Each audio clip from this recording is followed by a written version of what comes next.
Big. Keeper? Yeah. Heck yeah. Oh. Oh, big, big.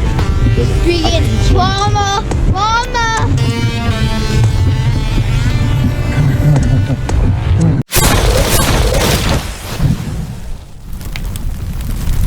Welcome back. I want to talk to you guys today about an old school bait that I love to throw and is extremely effective in the pre-spawn, spawn, and post-spawn. But you see it making a comeback over the last few years, and it's something that fishing the Ohio River, fishing Indiana, Midwest, it's a staple. I always have one tied on. I don't care if it's winter, spring, summer, fall, I've always got one tied on. But there are 3 situations where this bait is extremely productive. And I'm talking about just the regular old spinnerbait. This one here, Lost River Lure spinnerbait. And this has got the 50-50 blades on it. And I love a spinnerbait bite. I love the way they bite it. It's shallow water, covering structure. And there's not a better way or more fun way to catch bass than on a spinnerbait. So first of all, the 3 ways, as far as 3 times of year that they're most productive is, number 1, in the pre-spawn. You've got fish that have pushed up on the bank and they're starting to make that move to where they're going to spawn. And this is very effective, especially in a stained water situation. To give you the when, where, and how, there are so many different combinations of a spinnerbait. Me personally, my go-to is always going to be a tandem willow leaf setup. I kind of start with this and I kind of let the fish tell me from there. This is my go-to spinnerbait early in the year, white and chartreuse, depending upon the watercolor. And then also depending upon the watercolor will depend on, how big a blade, and whether I throw a single or a tandem, or whether I'll throw a willow leaf with a Colorado. But most of the time, a tandem willow leaf is what I'm going to throw.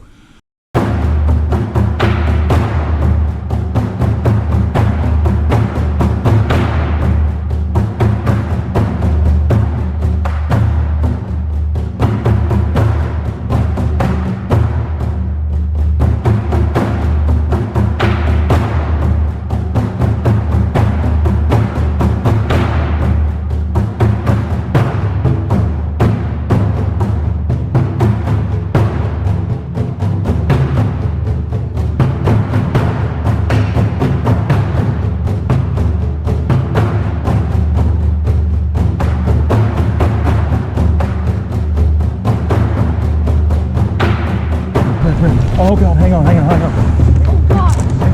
Get it. I got it. Ooh. Yeah. Oh, what the? Show it to those people. Hey, Lost River Lure spinnerbait. What you thinking? Look at the gut on that fish. Oh my God. Wait, can I hold it? Yeah, but don't drop it. That is giant. Hey. I gotta get my muscles. Yeah! Oh my God! What? In the pre-spawn, sometimes I will actually go to find one here if I've got a lot of stain in the water. And this one here's got the Colorado with the orange kicker. And this is a Colorado blade that's kind of has the ribs on it, and this just displaces more water, puts a little bit more vibration.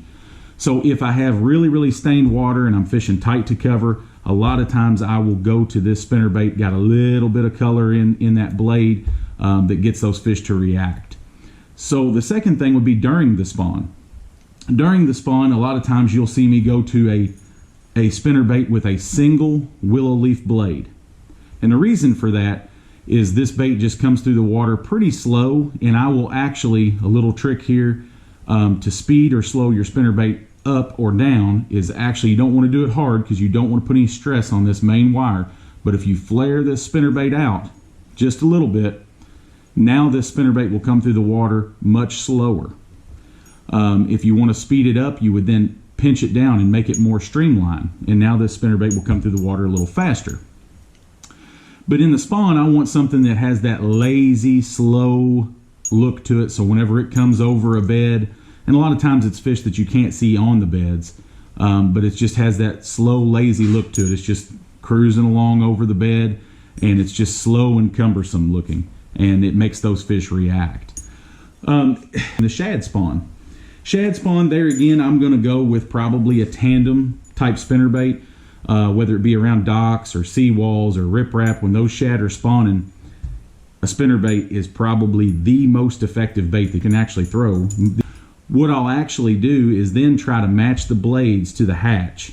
So if I've got shad that are this long, I'm going to try to go with this size willow leaf blade or real close to it. And it just puts off a lot of flash, a little bit of vibration.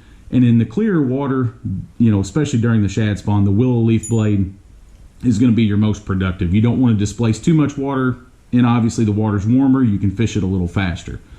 And then the third and final really productive time to throw it is in the fall transition.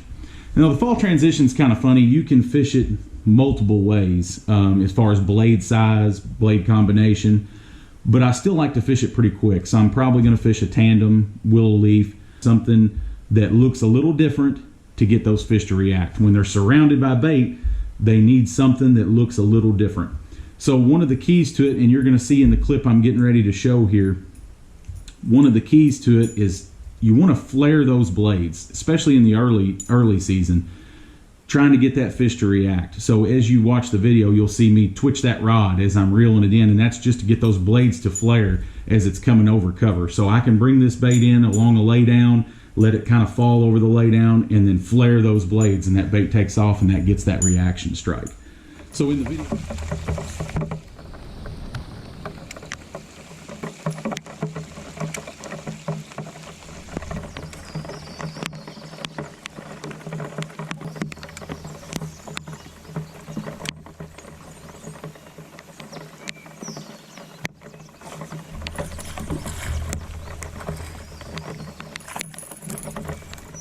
All right, another thing to keep in mind with the spinnerbait is the trailer.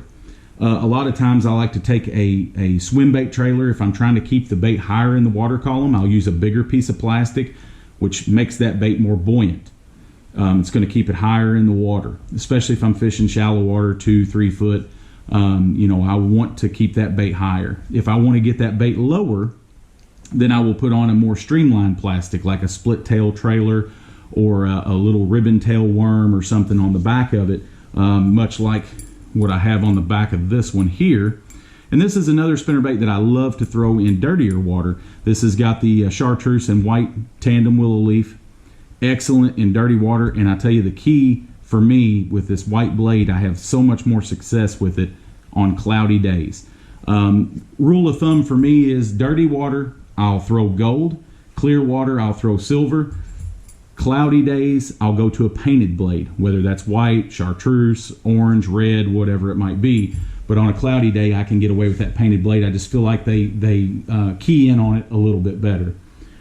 Now, as far as the gear ratio on the reel, I don't care for a gear ratio or a reel that has a real high gear ratio. I still like to shoot for a 6.3 to 1, 6.4 to 1. And to me, I can overfish a spinnerbait. I like to fish fast anyway, so I need a reel that I'm not going to just burn it back in too fast. The second thing is I like to fish a rod that has a fast tip. Something that really, when those fish load on that spinnerbait, it's got some give to it, but yet it has good backbone to drive that hook home. So in this instance, you know, I've got a 7-foot Nano All-Star rod here, and it's got it's a medium action rod, but it still has good backbone, but it's got a very fast tip. You know, I fish a 1/4 to a 3/8 ounce. I don't fish anything heavier than a 3/8 ounce very often. 3/8 ounce is kind of my maximum whenever it comes to a spinnerbait. And if I'm fishing a lot of heavy cover and I'm fishing relatively fast, I like to go with the 1/4, just because it's a smaller profile, smaller frame, and I can really get it around structure, and I can just make short little roll cast, little accurate cast to get it in there. But take a spinnerbait, guys. I mean, right now we're still kind of in our pre-spawn funk. The fish are really wanting to spawn. We've had some cold weather come in that's made those fish kind of push back out. And a spinnerbait can be absolutely killer in this time of year if you get the right conditions. Get a little cloud cover coming in, A spinnerbait's hard to beat.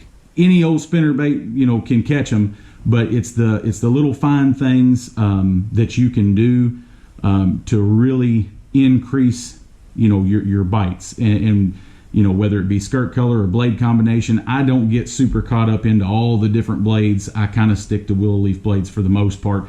Occasionally in dirty water you'll see me throw a Colorado blade or an Indiana blade, but most of the time willow leaf is where I go. I pay more attention to the trailer and the cadence of which I fish the bait.